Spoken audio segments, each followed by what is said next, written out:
live.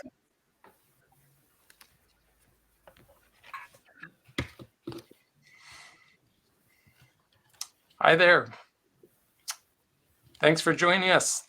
This is Eric Enlick with Top College Consultants, and we have the team here ready to answer your questions on college admissions for students with learning differences and talk about some common myths. I will let folks introduce themselves when they answer the questions, and feel free to put your own questions in the chat at any point. We'd love to have Q&A. We'd love to have dialogue going. These questions are just sort of like icebreakers to get the conversation started. So let's start it off with Alicia with one of the college admissions myths. Joining more clubs will help me get into college. Hi, everyone. My name is Alicia Opal, and I'm a Top College Consultant. And yeah, let's dive right in. So this is a very common myth, and understandably so. It is encouraged to be involved in academics and extracurriculars. However, joining more clubs helping you get into college is a myth. Colleges want to see they want to see commitment, they want to see focus. And so instead of joining more clubs, what they want to see is that you've been in a club for a while and you've really worked in that club. You've either got a leadership position and you have something to show for it. So depth is more important than breadth when it comes to clubs, extracurriculars, participation, internships. So that's something to really think about, because when you are, even in 9th grade or 10th grade, and as you go along, what are your interests and how can you show the colleges that you are committed to those interests?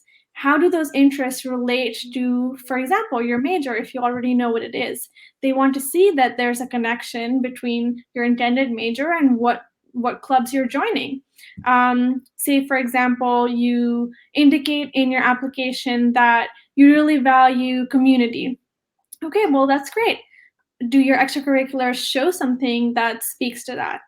So again, thinking about depth rather than going broad can be helpful for when you're applying. Thank you. Cool. Anybody want to add anything to that before we go on to another college admissions myth? Yeah, go ahead, Jamie. Hi, I'm Jamie Becker. I just would add that eventually one of those activities, maybe more than one of those activities, could be the topic of either a Common App essay or a supplemental essay.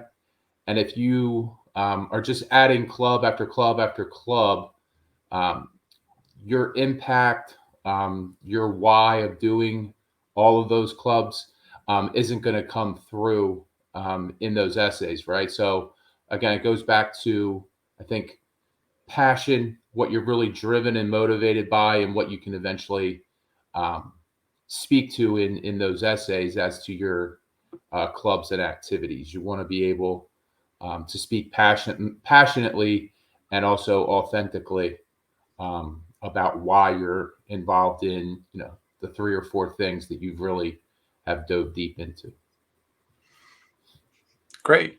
Anybody else want to comment on that notion that joining more clubs is going to help? Sorry. Yeah, go ahead, Lisa. Hi, Lisa Andrews, Top College Consultants, Los Angeles. Yeah, I just wanted to just echo what both of my colleagues just stated and how important it is to, in the selection of activities, high school activities, clubs, what have you, even extracurriculars that you do outside of school, that there should be some kind of through line that connects who you are, just as I said, what your interests are and how that could actually inform what you think your intended major might be, rather than just randomly selecting this activity without any real intention. Great. How about this one? Disclosing my disability will help or maybe will hurt my chances of college admission. Will disclosing your disability during the college admissions process impact your chances of getting in?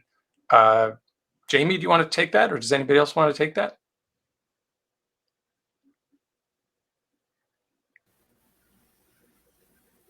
If not, Jamie, I'll give my answer. Oh, okay. Hello, my name is Ayako Linus. Based in California. Well, I have a background with this as a special education teacher, and I've worked with students and that say, should I write about this in my essay? And it's totally up to, it will not be a penalty at all on the college's side. It's mostly if the student chooses to do so, they can disclose. But if not, I've had students say, this was important to me, and I want to explain how having ADHD was. I learned strategies to do better in school, etc. And they've specifically mentioned their disability. So it's, again, as we mentioned in the first question, about your story, and not so much about how the disability itself. It's about how, if that was part of your high school journey and you want to share that as part of who you are, it would be something that a student chooses to do, and it would not affect per se the chances of getting admitted. All right. Great. I'm going to comment on that too, but I forgot to ask our viewers, where are you dialing in from? Where are you logging in from? Please go ahead and put in the chat where you're located, and if you've got children in high school or college, we'd love to hear, what years are they in, and anything else you want to share. So please tell us where you're located. We also have a comment here from Laura. For a student with learning disabilities, is the summer after junior year too soon to try a community college class to see if a student is ready for college level work? This is a student coming from a vocational technical high school where the homework demands have been light throughout school. Want to take a break and respond to Laura's question and then get back to some of the talking about the myths? Anyone? Yes, I'm a big fan of college courses throughout high school, particularly in that gap between them ending their junior year and becoming a rising senior. There's so much added value to that. First of all, they get a smash cut look as to what college life is like. It helps them develop and curate that collegiate identity that's going to be very important to getting them motivated to pursue college opportunity. And also they just are able to assess, just what their strengths are in terms of being within a college class on a college campus. And the other piece is that it certainly does add to their academic portfolio and shows that they, no matter how well they did, that they were willing to try and to be challenged by college level work. So yes, that I'm a big fan of that. Highly recommended. Yeah, I love it too. Yeah, great. Go ahead. Yeah, I just love to first echo what Lisa said. I'm Jenny Swenson, top college consultants, also in California, and especially for our students with learning differences, but students in general, we just really want to make sure they're set up for success, and that taking a class at a community college would be a positive experience. And so I would just recommend being thoughtful about the selection of the course. So making sure it's a course that a student could be successful in. Of course, it's going to be, more rigorous at a community college and will give us important information on, what they need to do to prepare for college, but just really making sure it's a course that they're already strong in and that it can be a good experience. I'm seeing from the chat, we've got folks all over the country. We've got some stars in the crowd, some of my favorite people here. We've got folks in Florida, Iowa, Massachusetts, California, Pennsylvania, Nevada. Many of these places I know and love. There was another question, I believe. If there was no other comments on that one, Maria wants to know, do all colleges require documentation / assessments to obtain accommodations? That is a very timely question. There's actually legislation pending that has not been approved yet that would allow students' IEPs or 504s to be sufficient documentation. As of this writing, that is not national law, but some colleges will use that. Many colleges do require some sort of most colleges require some sort of documentation. It could be as simple as a doctor's letter, or it could be something more extensive like a neuropsychological evaluation. Depends on the disability, depends on the college. Anyone else want to chime in on that one? So we also have someone joining in from Atlanta.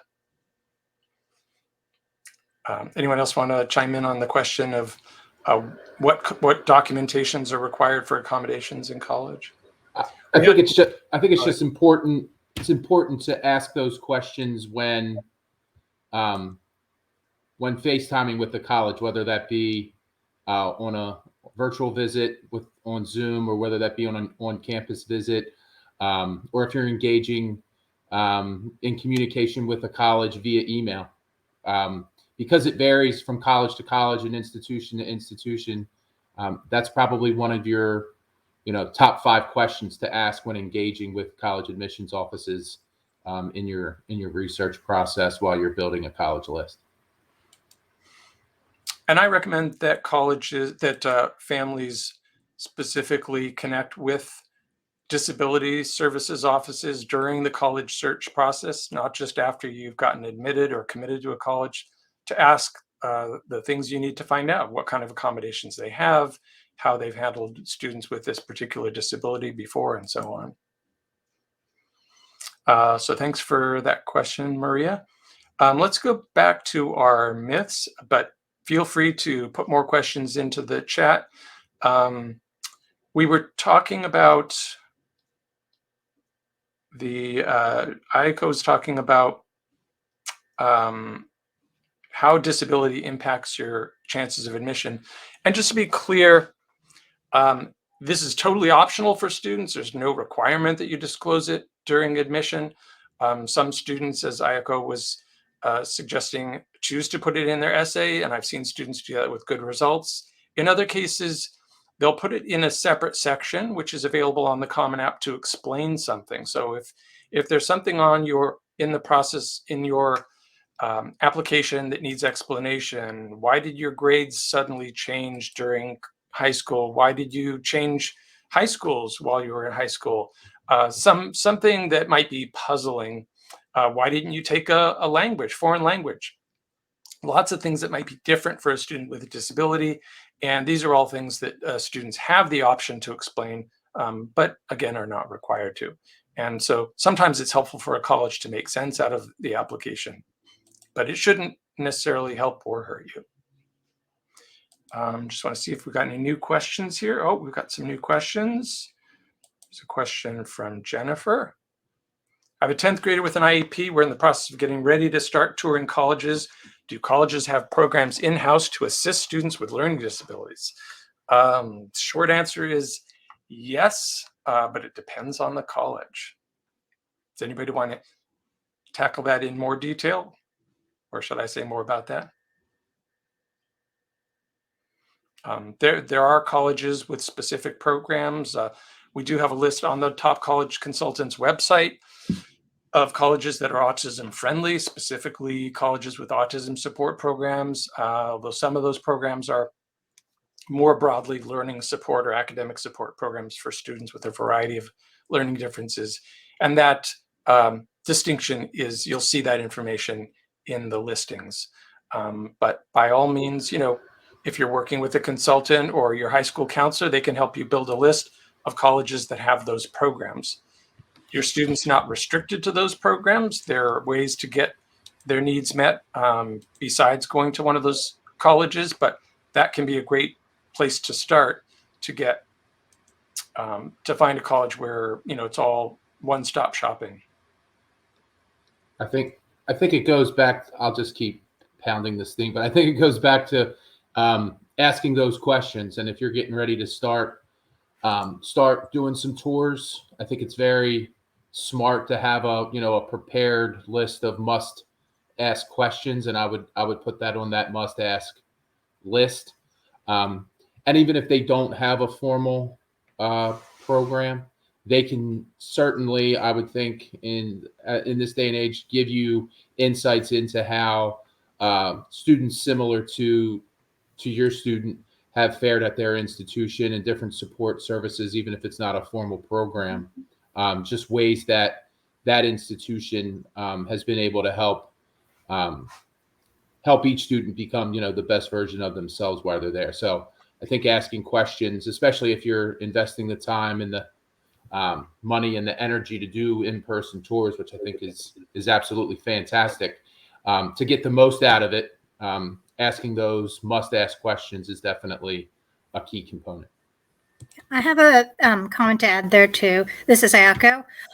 So when you mention learning disability, it can be very broad as to what your child may need. So it's not like, for example, if we say autism, not every student is going to need this accommodations or supports. So look at what your child needs or the student needs and see if the school has those kinds of supports. Sometimes it may be like they have tutoring, and the tutoring program in general is great. So you don't really need to have a school that has specifically a learning disability support program. So knowing what you need and what you've benefited from would be a great thing to do as you start your tours. And there are sometimes opportunities to hire a private program or a private professional to help with if you're not getting those services at the college. Sorry, I messed up the banners there a little bit. Hopefully folks didn't get too confused. Let's tackle one more myth and then get back to the questions. I see the questions coming up in the chat. Here's one that's a general question, not just for students with learning differences. The final financial aid package a college offers me is the final offer. What you see is what you get. Is that true, that what you get in that letter from colleges is, take it or leave it?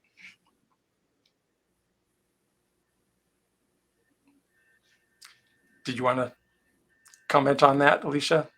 Yeah, I can comment on that. So yes, that I would say that is a myth. A lot of times you can reach out to the college once you do receive your offer if you are hoping for more, or if you think there's something that's changed in the recent couple of months you want to update them about. But typically that is a conversation you can have with them. There's a lot of times, unless you ask, you may not get another an additional amount of money, but if you ask, you may. And colleges really do appreciate you reaching out to them. And a lot of times there are some scholarships even that unless you call and ask about it, you may not either know about it or they don't know that you're interested in them. So even on the front end, when you are applying, that's something you can do. Calling the college, asking them what all financial aid packages you can consider, or even merit aid. And then once you have received the offer as well, you can always call and ask for more. Thank you.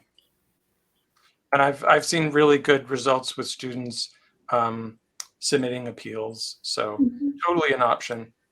By the way, Jeffrey, you said I can't find the chat section, but we see your chat. So your comment worked. So feel free to write another question in however you submitted that comment. We see you're coming from LinkedIn. The questions are piling up. So let's go back to the questions from our viewers. Here's an interesting one from Kelly. For our kids on an IEP, do they need a standard diploma to get it into a college that accepts a student with ASD, that's autism, and without the highest GPA? Or is there flexibility? Do you need a standard diploma? As folks, some of you may know, sometimes with students with disability, high school will give a family the option to get a certificate of completion instead of a diploma. I assume that's what Kelly is alluding to. Do you actually need the diploma to go to college?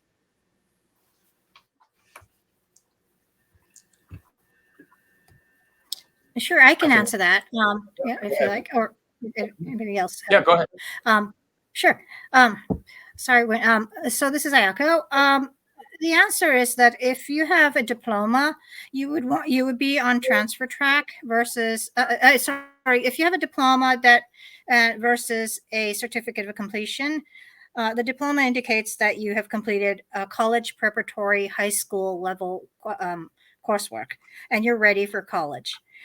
Certificate of completion, the content of the class may have been changed, but you may have taken like a math algebra class at a different level than the college prep class. And so therefore you would be on a secondary track where you may need to apply and go to a 2-year college first and work towards a transfer if you're wishing to go to a 4-year program.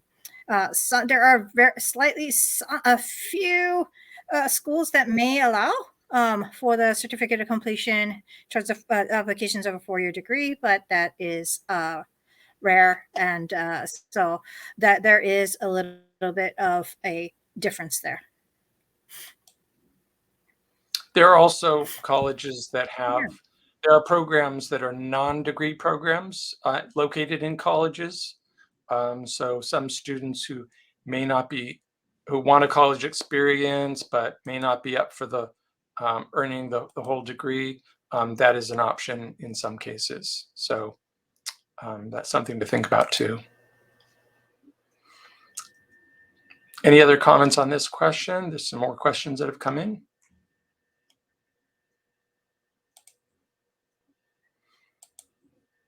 Here's another one from Katie. Hi, Katie. Visiting in Boston, apparently, from LA. I would appreciate if you would provide insights about how K-12 students should approach preparing psychosocially, emotionally, academically, et cetera, for the college transition process. At what grade or age should this preparation begin? What in your mind are some of the predictors of college success? Well, we've done whole presentations on this topic of college readiness, but if anyone wants to bite off a small bit of this, go for it.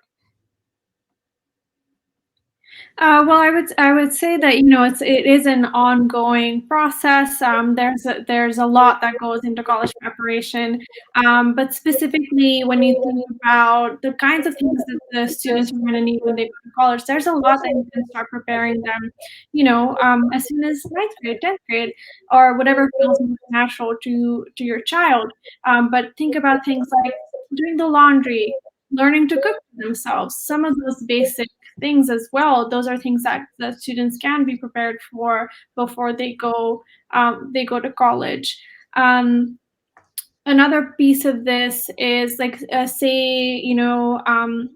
there are certain things related to stress management that maybe your child needs to develop some skills on. There's ways to develop skills for that as well before college.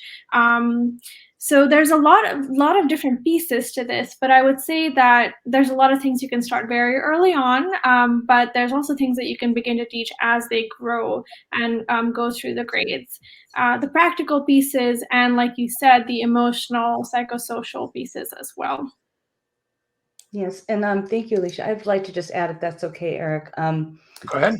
That, in addition to all of the great insight that Alicia just mentioned too, you can also think of it two ways: is that you have to prepare your child not only for the academic piece and making sure that their post-secondary plan, which can start as early as 6th, 7th grade, depending on when middle school starts, is that it includes coursework that is rigorous. It's going to academically prepare them to the best of their ability to be able to transition to the school of their choice. But it's also the other piece that Alicia just spoke of, is that social emotional piece that can honestly start as early as 6th grade. And that is making sure that they have the discipline, the ability to follow through a task, the ability to broker a relationship, the ability to maintain a growth mindset in light of failures, and to be resilient when things get difficult. And sometimes these are the predictors of either whether or not a student does well, not only just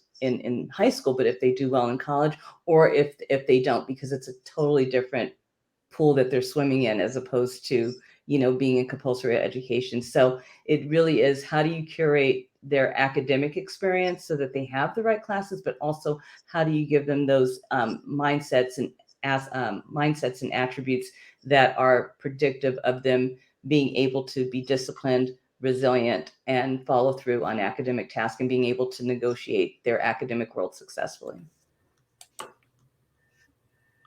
Yeah, I would just add, just having worked in a school setting for a long time, college advising, college counseling doesn't really start to be formalized between college counselor and student until second semester of junior year, right? And I think that's done for a lot of reasons, but one of those reasons is because that's really the appropriate time to start talking about some long-term goals. The student has a sufficient amount of coursework on the transcript to start targeting certain schools and constructing a smart list based on fit for that student.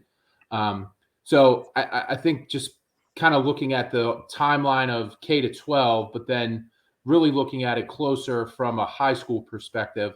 Obviously, in 9th and 10th grade, high school students are exposed to different colleges or different college programs, et cetera. But in 9th and 10th grade, especially 9th grade, you're just getting used to high school life versus middle school life. And in 10th grade, a lot of times there's more difficult courses than there were in 9th grade. So maybe you're getting your feet on stable ground academically 10th grade. By 11th grade, I think, just developmentally, typically, that's when college advising starts to become more formalized in a high school program. And I think that's a smart move. That's when when young people are starting to be ready to look to the future and to look beyond high school life. So I think just putting sort of that little bit of a marker on the K to 12 and then the high school timeline might be helpful. I We could would talk about to add too, Katie, this question is so great. I feel like we're all just going to comment on it. we could talk about this all day. Right, exactly. So I'll just say quickly first, want to applaud you for thinking about all aspects of the college transition. So not just academically, but that, psychosocial, emotional piece as well. And I think my colleagues have done an awesome job at talking about those. I just wanted to highlight a little further the academic piece. So especially for our students with learning differences, I would just advocate for getting them testing and a proper diagnosis as early as possible.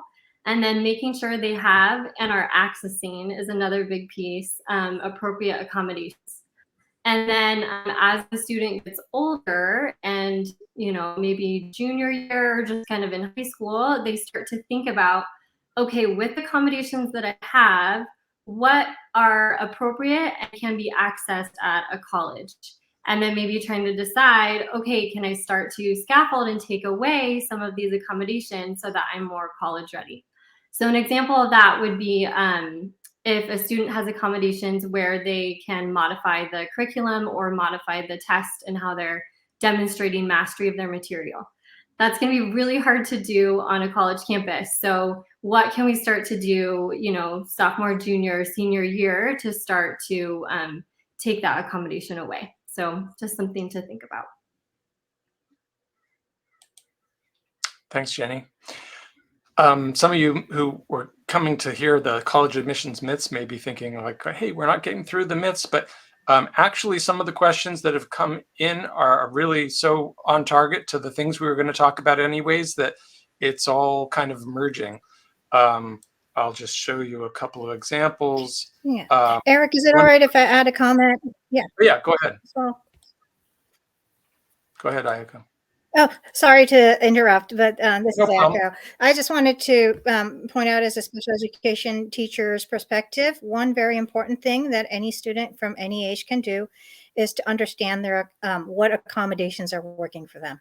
And for example, if like the extra time is something that's important to them, why do they have that? How is it working for them? I see like Laura has a comment about reader technology. So those are probably the audiobooks. There's a fabulous library called Bookshare that is a school person can get you, or for example, that you can get access to. So if that was something that's useful to you, then knowing that you, as you grow older, oh, I need the audiobooks, and getting practice with that. Speech to text is not something that's easy. You need to learn how to edit. So if you are using an accommodation, getting used to that, and also knowing what you love to learn will be helpful from a young age. If you love to build, families, people, teachers, if you can help grow that love of whatever they like, it will definitely help in getting to the college level from a very young age. So I just wanted to add that comment. Thank you. Yeah. Maybe we'll come back and do a whole segment on college readiness. Last fall, we did a presentation with folks from disability services in colleges and got into a lot of detail about some of these topics. So one of the myths we were going to talk about is if I require disability accommodations, I need to find special colleges that can provide them. In a way, we sort of touched on this, but if anyone wants to add anything briefly to this one, we can. I feel like we kind of touched on it. I mean, disability accommodations is really protected if in the United States under Americans with Disabilities Act. So by federal law, all students should be able to have access to accommodations. That's not to say that all colleges do it equally well, but in theory, that should be something you can get at any college.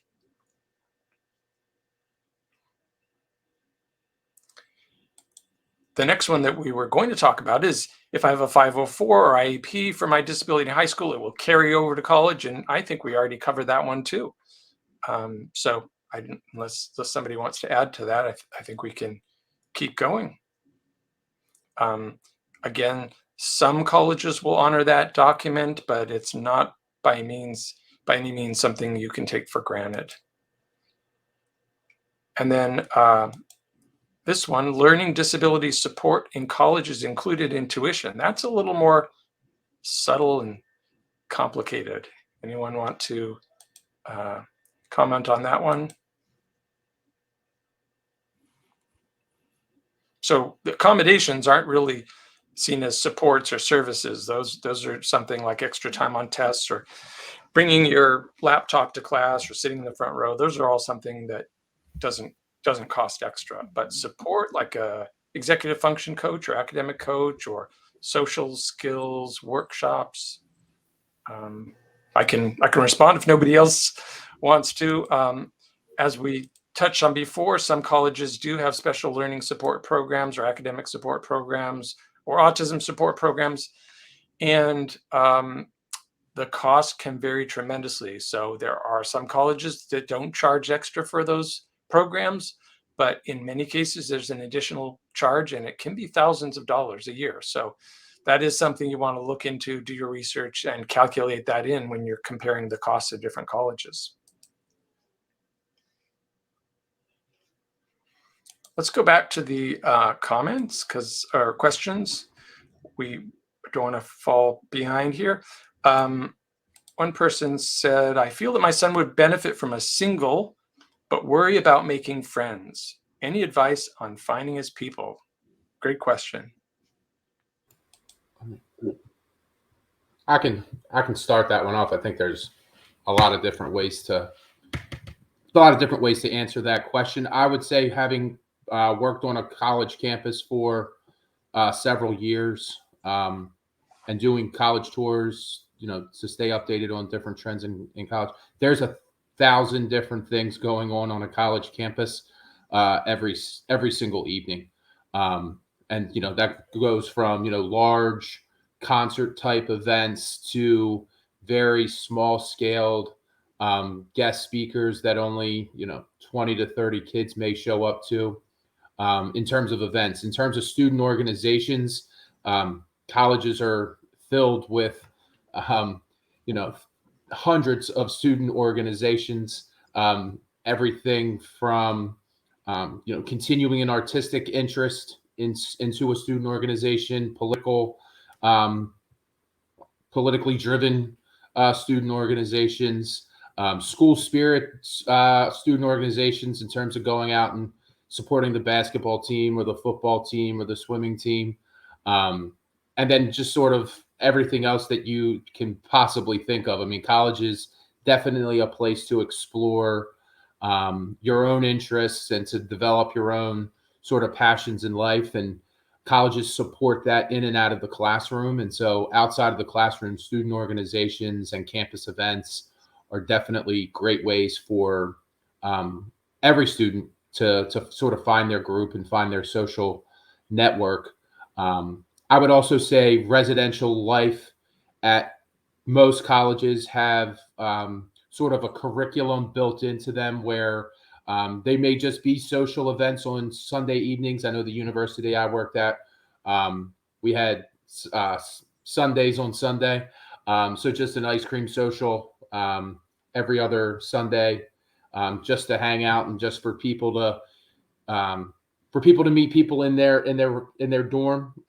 You know, if it's a particularly big dorm, you may not know students on the East Wing if you live on the West Wing. And so having those social events in the Commons area and obviously serving ice cream help people connect and really develop friendships that way. So I think colleges are very aware of the need for young people to connect once they're on their campus, and they do a pretty good job doing that. I just want to add specifically on the comment about getting a single room. So this is not an accommodation that parents will typically have encountered in high school, unless your child's at a boarding school. But there are accommodations that students are eligible for in college that are specific to college. And getting a single room is one of them. It's a common one that comes up.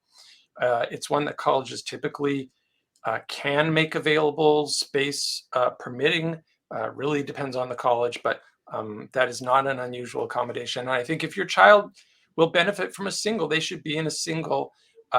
You can't really rely on your roommate to be your social life. You may or may not click with your roommate, but as Jamie said, there's so many other opportunities to develop a social life on campus that even if you're in a single, that shouldn't restrict you. And it also depends on how the residence hall or dorm is set up structurally, if it's set up in a way that really encourages socializing. And if your child's in an autism support program, there's a good chance that there's going to be specific social events for them. I would just also add, and to connect it to a previous myth. Oops. Oh, sorry.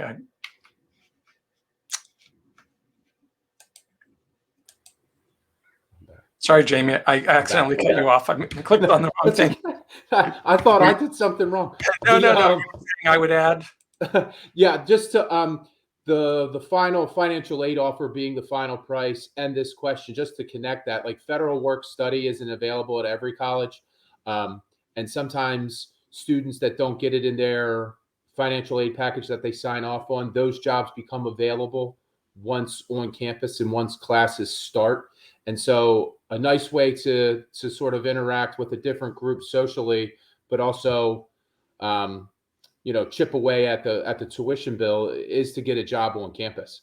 And that can be anything from, restacking books in the library to taking or scanning, you don't take tickets anymore, scanning tickets at a sporting event or an art show, et cetera, to working as almost like a administrative assistant in some of the more busier academic departments. And that's a nice way to connect with faculty and professors too. So I think getting a job on campus at times can pay off in more ways than just, a little bit of spending cash or knocking some money off the tuition bill.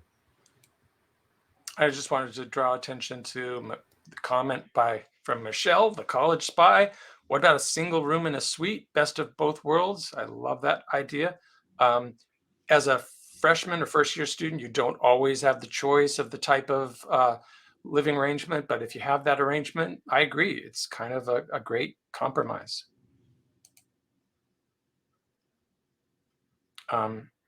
Here's a comment from Wendy. Texas A&M University has the Spectrum Living Learning Community as an option for students on the spectrum, and for students who want to socialize and learn more, ask colleges if there are residential options. This is a fairly new development. St. Joseph's University in Philadelphia just came out with something like this as well for their program. Handful of colleges around the country are having specific LLCs or residential communities for students on the spectrum. But there are quite a few other colleges that do have these living learning communities for a variety of interests. It could be for business students, could be for international students, could be for a number of things. So by all means, see what's available for res life at your college. Let's move on to some more questions, unless someone has anything to add to that one. Questions are just flying in here. Jeffrey, are there any gap year or semester transition programs you're aware of for high functioning? I think you meant to say autistic ASD students. My daughter may need something interesting, challenging, but focusing on bridging to college rather than going straight in. Short answer is yes, absolutely yes. A number of programs. Part of what we do in our work with students is getting to know the student, understanding their needs, and helping them find the colleges, the programs, the activities that are going to help them thrive. But there are a number of programs for neurodivergent students. Anybody want to say anything about this specifically? Yeah, I can chime in and just add that it really depends on what you want to focus on. If it's something more academic, then looking at a gap year that's more structured, like a postgraduate year, there are some schools that offer that as an option. If you're looking on building social skills, maybe you want to find some kind of employment, or other gap years that offer support with finding internships and things like that. So there are definitely lots of options and things to consider for a gap year and getting the support that you need. Great answer. I was just in a presentation a couple of hours ago, which is why I'm practically losing my voice. We were talking about finding summer programs, and that was my first point. Sort of figure out, what is your purpose? Are you going there looking at this program just to have fun? Are you looking to build independent living skills? Once you have isolated your purpose, then you can kind of hone in on which program is going to be the best fit for you. But definitely programs. Although I have a list on the Top College Consultants website of autism-friendly colleges, I have not yet created a list publicly for gap year programs and college readiness programs. I have one that I use for my own use, and I will be making one public at some point, but that is definitely something that we help families find. There's another question here. Let's see. Here's a comment from Julie. Hi, Julie. Jeffrey, Beacon College in Florida offers a summer program for students transitioning to college, whether at Beacon or elsewhere. Yeah, Beacon also has the Navigator Prep program, which is a program for while students are still in high school. So that is a kind of an unusual option while they're during the school year to help them get ready for college. And then Landmark has programs as well. There was a related question earlier. So as long as we're on this topic, let's go to this question. Apologize, I don't know how to pronounce your name. Do you recommend formal college transition programs such as CIP? That's college internship program for anyone who's not familiar with it. Anyone want to touch on this one?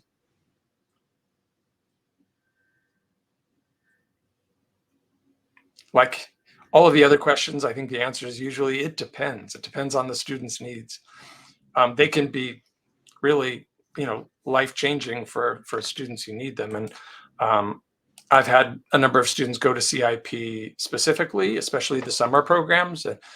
They are around the country, California, Florida, Massachusetts, and that's just one company, of course. And they can really help students work on those independent living skills, social skills, executive function skills. So there's a lot of benefit from them. But the specific program really depends on the student's needs, family's budget, and also what the student wants to do, because some students, getting everyone on the same page is part of the challenge in our process. The consultant, the school counselor, the parents, the child, other professionals. If the parent and the consultant agree this child needs a gap year, this child needs a college readiness program, that's all well and good. But unless the child's on board, it doesn't matter. So part of it depends on what the student is ready to take on. Yeah, I would just add, in terms of finding the best fit for the student, I think the way that can go wrong is to hone in on something too early, right? And I think so keeping an open mind and keeping all your options open up until an obviously appropriate time when it's time to narrow down. But I think keeping an open mind throughout the exploratory process, when you're really building a list, you may have a list of gap year options. You may have a list of 4-year school options without a formal program. And then you may have a list of 4-year institutions with a formal program. So I just think keeping your options open and having an open mind until decision time, and it's time to narrow down. And then that's maybe when, some of those more confirming conversations can occur. Thanks, Jamie. And thanks, Susie, for your comments. Susie says, yay, Beacon Navigator Prep. We're doing that one. Love it. That is a virtual program, so students anywhere in the country can do that while they're in high school during the academic year, especially senior year. Susie also said, loves CIP. Son's been accepted to the California program, but may not use if he goes to college out of the geographic area of the Berkeley or Long Beach. CIP can be a great gap year program if the student goes on the vocational track at CIP the year before college. So CIP has a college track, a vocational track. You can, if you're at a CIP that's near a college, like say you're attending Berkeley and you're at the Berkeley location, you can be living at CIP and attending college. But as Susie points out, you can also use it as a gap year program. A lot to unpack and follow if this is not familiar to you, but we are happy to help families understand all the options and ins and outs if some of this is not familiar to you. As long as we're talking about gap years, let's go to Emily's question. Thanks, Emily. Do you need to disclose you'll take a gap year when applying for college? Thanks. This is actually one of the easier questions to answer. Anyone want to take this one?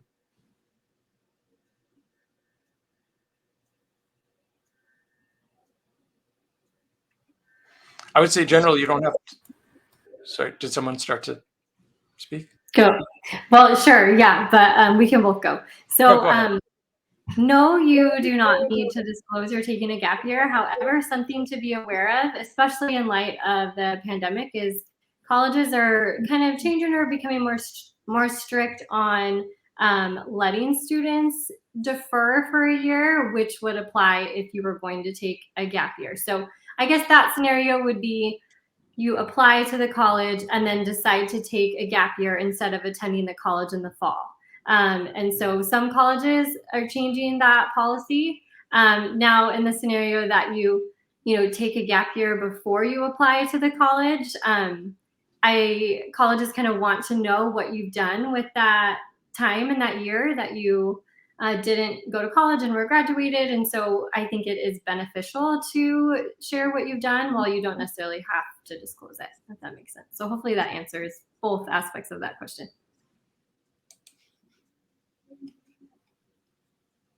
Anyone want to add to that? As I think about it, it's actually slightly more complicated. You don't typically have to disclose when you apply, but you certainly need to disclose at the time you commit if you're going to defer. And if you're going to defer and take a gap year, some colleges love this. The research suggests that students who take gap years thrive. They have better graduation rates, better GPAs. So many colleges have come around to it. There are actually colleges that are paying students to take a gap year, believe it or not. Obviously, some of the wealthier colleges, not all colleges. but it is there may be stipulations, such as you can't earn college credits during that year. So don't get this idea of like, I'm going to work and I'm going to take some community college courses and save some money in college by, getting college credits during that gap year. Many colleges don't like you to do that. So you need to understand what those stipulations might be for the gap year. Just to add to that, I think it's really that they wouldn't like it. Say, for example, you had a financial aid package. Well, if you take a gap year and you enroll at a different institution, that can affect your enrollment with the previous institution, or the scholarship that you may have been offered at the previous institution, because you may be considered a transfer student at that point. This applies a lot of times, whether you've audited the class or you've taken it for credit, you still enrolled in that institution. And so that's just something to be aware of. That's a great point. There are situations where they'll say you can take a gap year, but we can't guarantee that your financial aid package will be the same a year later, as Alicia was alluding to. So not always the case, but this is why you have to do your research. Thanks, Michelle, the College Spy, for showing the love.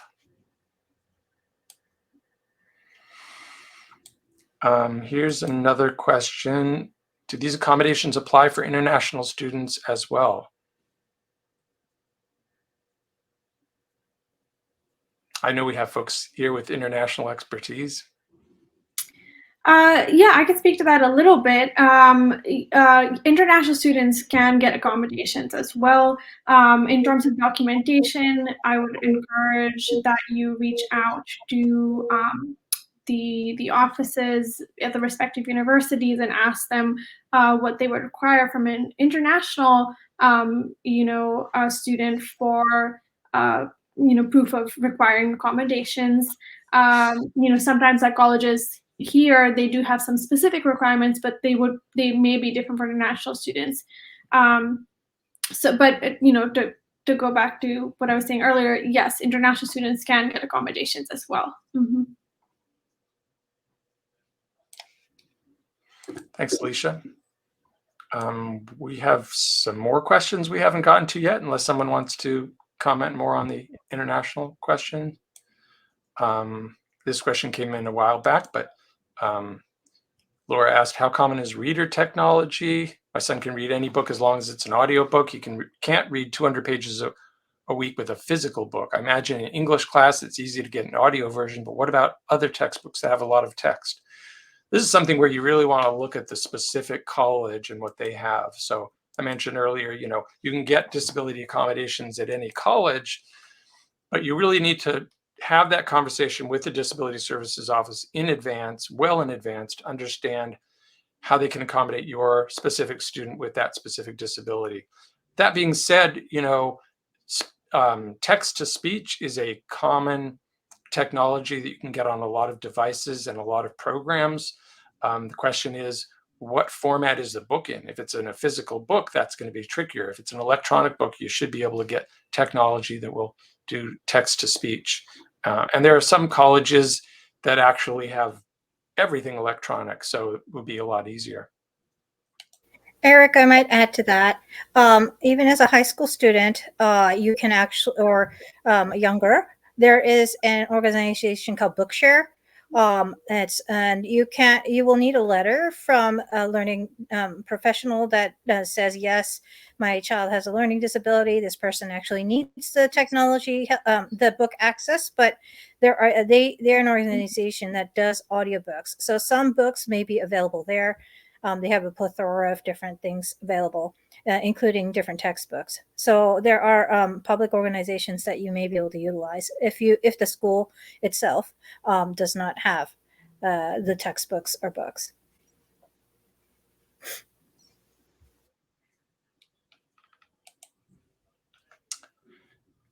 Thanks, Emily. I'm sorry, I was just looking at the question from Emily. There's so many questions that have come in. Does anybody want to pick one of them to respond to? I've been choosing them, but there's a number that we haven't gotten to yet.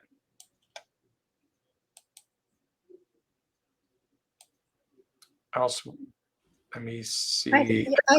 Eric, I see a question from Jeffrey about athletics. Very good swimmer.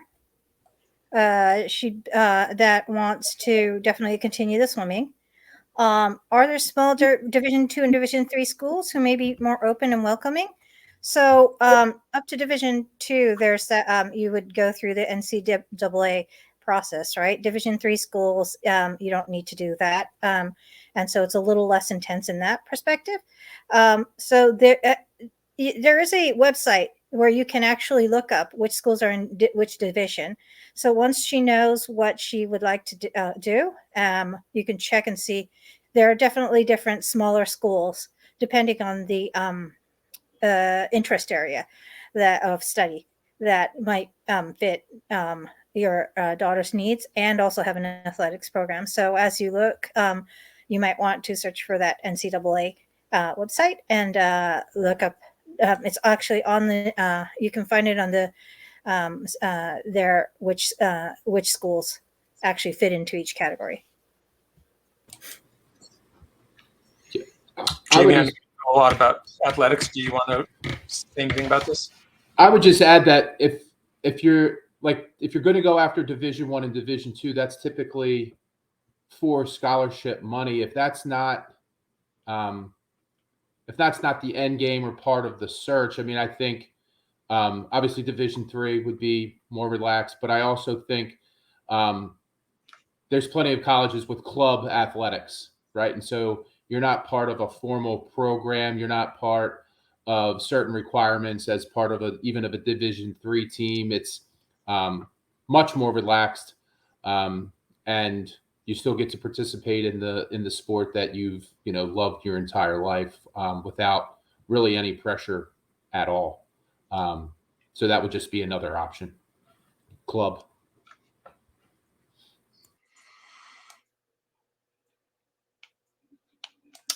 Thanks, Jamie.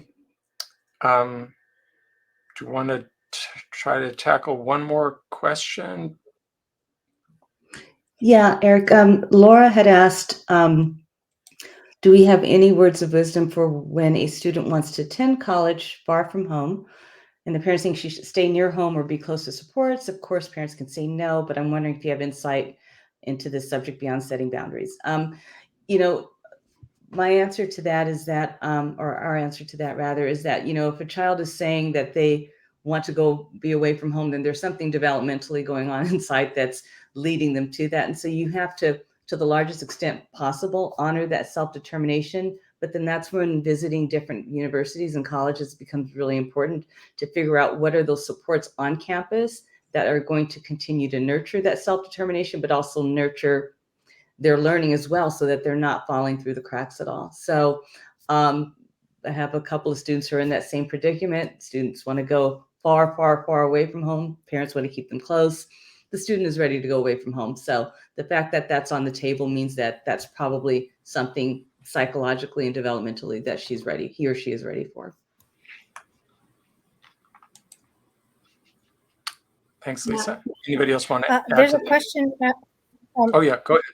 Sorry. Oh yeah. Before we leave that question though, I'd love to add just quickly, there are some, just to make it a little more, I guess, not as subjective, right? With you saying, no, you need to stay home, right? There are some college readiness surveys online that you can even go through with your student and say, okay, how are you here? How are you here? How are you here? And then if there are gaps and deficit, then you can say, okay, if you want to go away from home, I want to make sure you're supported, right? So these are the different services we need to access. And can the school offer the support? Can we find it outside? Different options. But I think as unbiased as possible for you to say, look, you need to stay close to home and this is why, right? Good luck. Just something just surfaced for me, Jenny, just as a parent. I think it's probably important to rule out, why do they want to go away from home? And how is that going to nurture their major? Do they want to go away from home because there's some really great learning opportunities at this university, or do they want to go away from home for other reasons? And so really trying to isolate that is also probably really important as well. Good point. My parent hack kicked in. we work with students and parents, and sometimes students confide something in us that they may not have told their parents.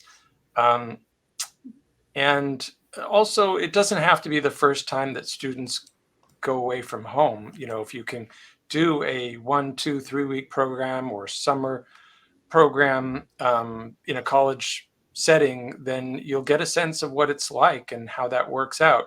It's not the same as being away for a whole semester, but it's a place to start. I didn't see the comment by Yeah, April. April said the same thing. It's also helpful to know if students lived away from home for camp, etc. And I've talked to students who said they've never spent a night away from home. So college is not the time to find out for the first time how that's going to go. Do a trial run. Eric, I wanted to address Emily Chow's question about the Sure. mental health. If next, before we wrap, so are there smaller colleges whose supports include supporting mental health? So it doesn't necessarily need to be a smaller college, but every college tends to have 3 different supports: the academic, general, tutoring, etc., that they offer to all students; the disability supports and accommodations office that supports people with various different disabilities. And then there's the health and wellness piece. So if you go on a college website, you'll probably find these 3 categories in the student supports. It will very much differ by school what kind of health services they will offer, but the health services divide also into 2, which one is the physical health, like you got sick, you have the flu, you need help, and the other piece is the counseling.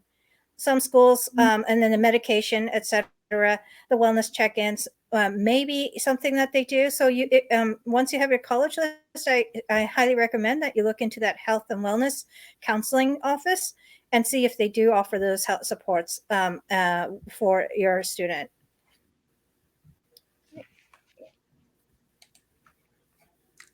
Thanks so much.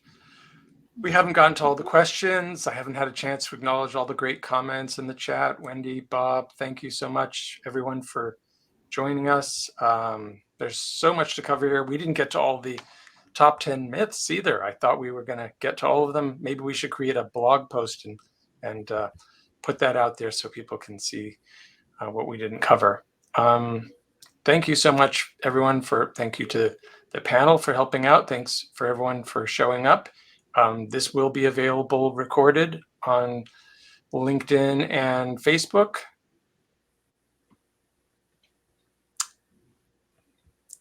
And thank you for your gratitude.